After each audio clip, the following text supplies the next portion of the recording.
vivo y desarmado el ejército rojo, han alcanzado las tropas nacionales. Los diputados, hay un teniente coronel que con una pistola sube hacia la tribuna, en estos momentos apunta. Estamos viviendo momentos muy graves para nuestra vida democrática. Y en estas circunstancias quiero dirigirme directamente a todos. Trenes de cercanías que circulaban Esto es Historias de la Historia. Dirige y presenta Fernando Lumbreras.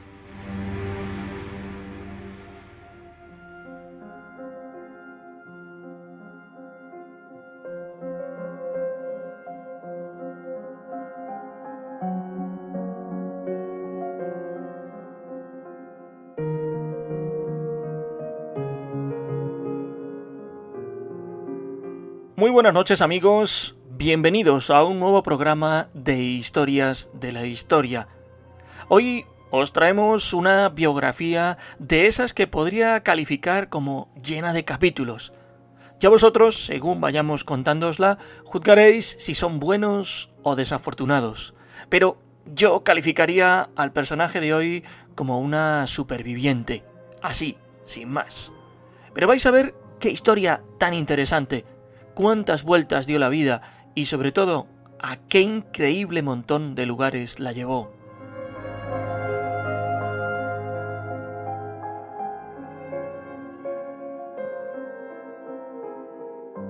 Esta noche movemos los engranajes de nuestra máquina radiofónica del tiempo para hablaros de un personaje peculiar, una mujer que nació en Inglaterra, que se convirtió en fundamental para una de las cortes europeas más influyentes de su tiempo y que terminó sus días no del modo que quiso, pero recordada a posteriori por sus andanzas.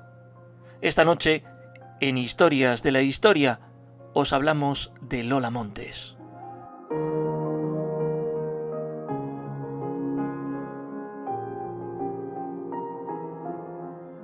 Nuestra historia arranca en el condado de Sligo, en Irlanda, el 17 de febrero de 1821. Allí viene al mundo Elizabeth Roxana Gilbert, hija de un militar británico y de una muchacha que apenas tenía 15 años. Cuando Elizabeth tiene 3, luego de su bautizo en la iglesia de St. Peter en Liverpool, la familia se traslada nada más y nada menos que a la India. Todo parece indicar que van a ser años de vivir con el exotismo del país asiático rigiendo sus vidas, pero he aquí que al poco tiempo de llegar, Edward Gilbert, el padre de nuestra protagonista, contrae el cólera y muere.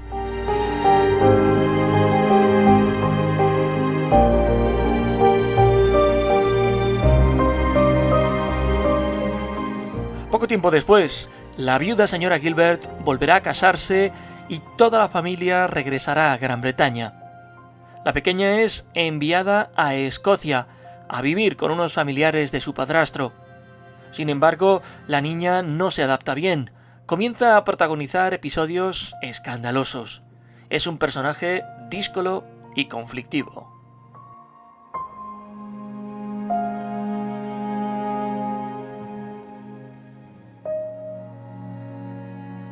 A los 10 años es enviada a Sunderland, a una nueva escuela en la que causó sensación no solo por su exotismo, tenía la piel tostada, algo que en la Inglaterra de entonces resultaba de lo más raro, también por su temperamento. En esa escuela estuvo un único año, luego fue enviada a Bath para ampliar sus estudios.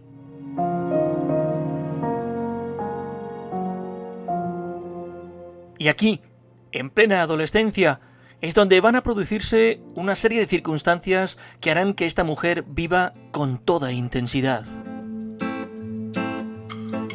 Para empezar, su madre acordó casarla con un militar 60 años más mayor que ella, algo a lo que no accedió. Y no solo eso, sino que se escapó a los 16 años con otro militar, un teniente del ejército llamado Thomas Jane.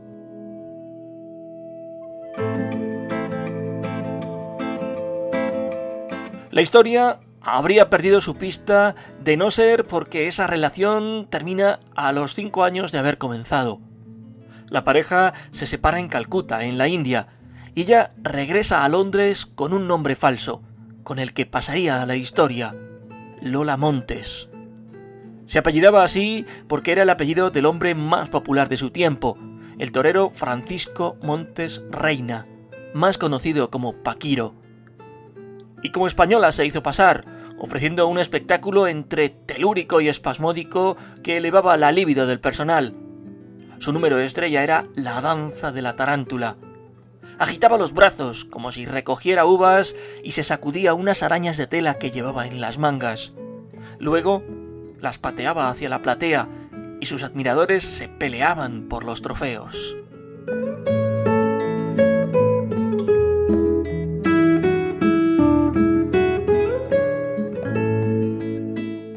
En ocasiones bailó desnuda.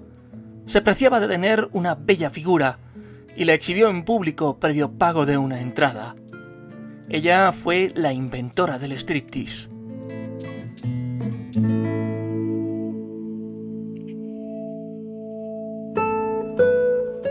Sin un penique en el bolsillo, pero habilidosa y emprendedora, Lola debuta como bailarina exótica en Londres.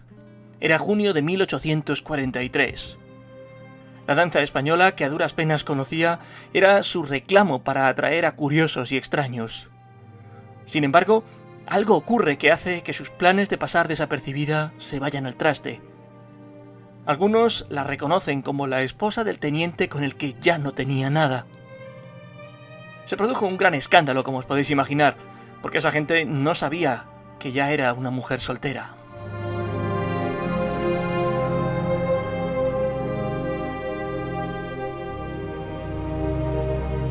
La cosa es que Lola tuvo que salir de Londres y llega a París, donde se convierte en una mujer famosa, más célebre por su belleza que por la calidad de los bailes que practicaba, todo se ha dicho. Las malas lenguas dicen que para poder sobrevivir en la ciudad de las luces, en ese ambiente de bohemia y decrepitud, aceptaba favores de hombres adinerados y que, poco más o menos, era una cortesana.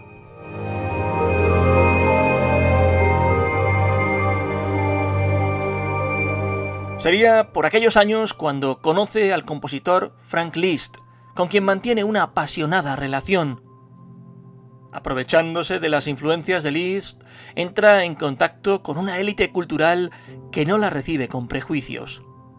Conoció a George Sand, la musa de Federico Chopin, y se ha dicho que tuvo cierto coqueteo con Alejandro Dumas, algo que no está del todo confirmado.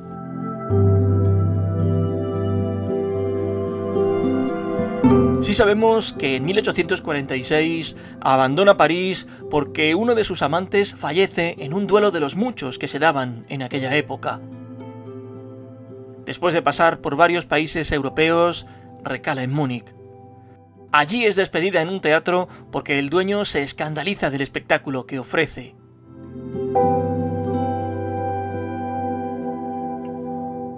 Abrumada, acude a la corte del rey Luis I de Baviera para exigirle justicia. El rey se queda absolutamente alucinado por su belleza. Aquel mismo día salió de palacio con un contrato para actuar en el mejor teatro de Múnich y se convirtió en amante del monarca bávaro. Pronto empezará a servirse de su situación privilegiada y a abusar de su poder, lo que la hará bastante impopular entre la población local, especialmente cuando se hicieron públicos unos documentos que revelaban que esperaba obtener la nacionalidad alemana bávara para tener acceso a un título nobiliario.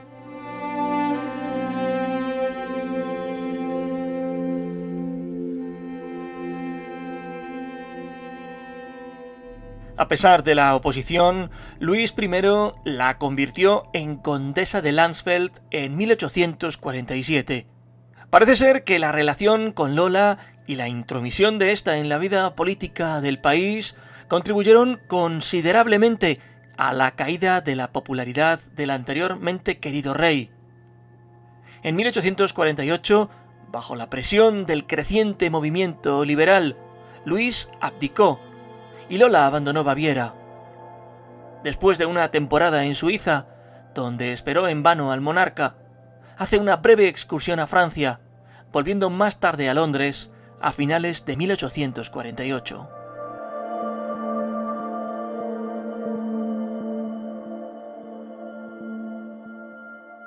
En Inglaterra conoce y se casa rápidamente con George Trafford Hilt, un joven oficial de caballería que acababa de heredar una fortuna. Pero los términos de su divorcio con Thomas Jane no le permitían casarse con nadie más hasta que el otro falleciera. Esta situación forzó a los recién casados a abandonar Inglaterra ante el escándalo de bigamia promovido por una tía soltera de Hilt. El matrimonio residió en Francia y en España, pero en 2 años la relación había terminado.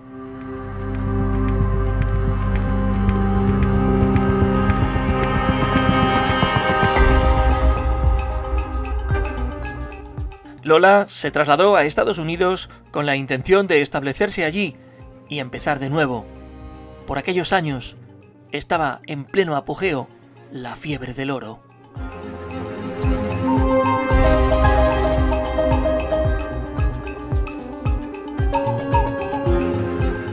En Estados Unidos continúa haciendo gala de su habilidad para el baile y recala en San Francisco.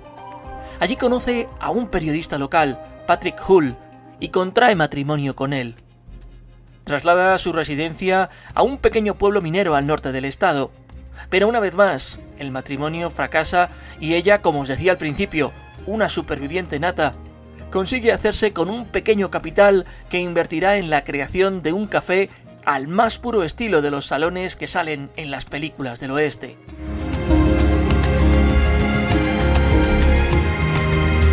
A ese establecimiento acudía cada noche una surtida cohorte de caballeros adinerados, buscadores de fortuna y personajes, tal vez, intentando encontrar su propia suerte.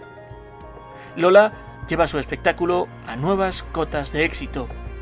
Se convierte en toda una celebridad.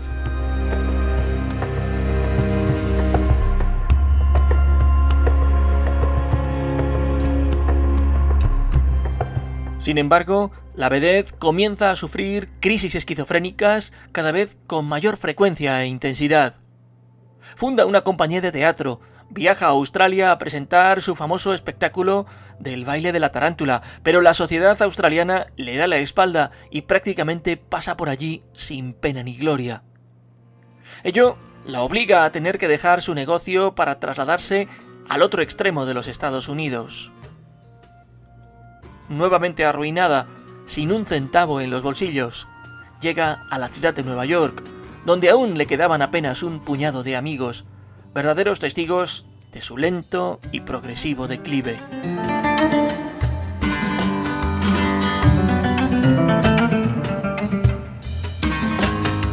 Lola Montes casi vivía entonces de la caridad.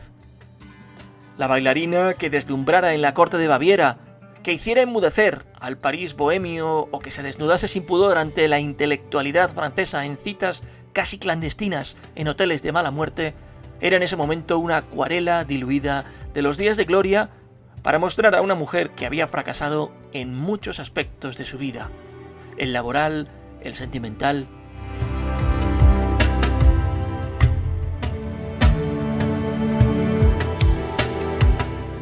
Merced al frío de Nueva York, contrajo una neumonía de la que ya no se recuperó, falleciendo el 17 de enero de 1861. Estaba sola, arruinada, aquejada de problemas mentales que en más de una ocasión la llevaron a escribir que quería dar un golpe de estado en los Estados Unidos, anexionarse California y cambiarle el nombre por el de Lola Land. Tenía, en el momento de su muerte, tan solo 39 años.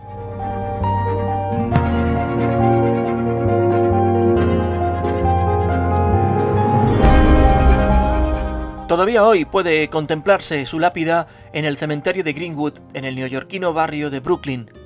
En su lápida puede leerse únicamente Eliza Gilbert.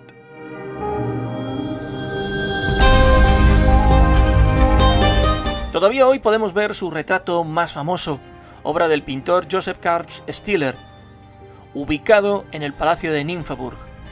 Stiller había retratado unas décadas antes a alemanes tan ilustres como Beethoven o Goethe. Hay quien dice que se inventó para ella ese término que todavía hoy utilizamos, el francés femme fatale.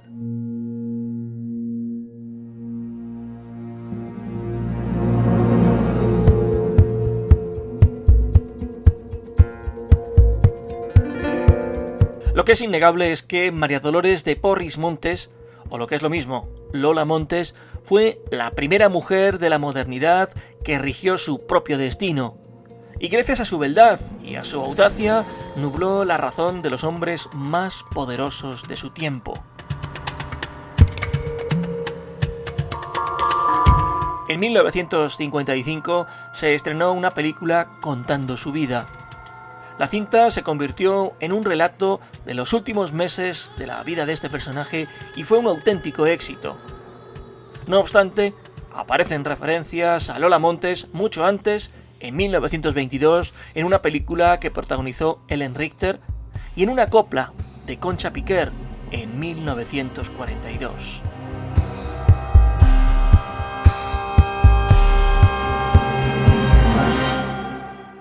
Y esta es la historia de Elizabeth Gilbert, de Lola Montes. Así os hemos querido contar ese peregrinaje por deslumbrantes lujos, pero también por la insondable miseria. Esperamos os haya gustado. Nosotros volveremos la próxima semana, pero como siempre nos gustaría emplazaros al portal del programa en el que vais a poder encontrar todos los podcasts emitidos hasta la fecha, así como un buen montón de contenido extra. Gracias por la compañía, cuidaos mucho y como siempre decimos, muy buenas noches y buena suerte.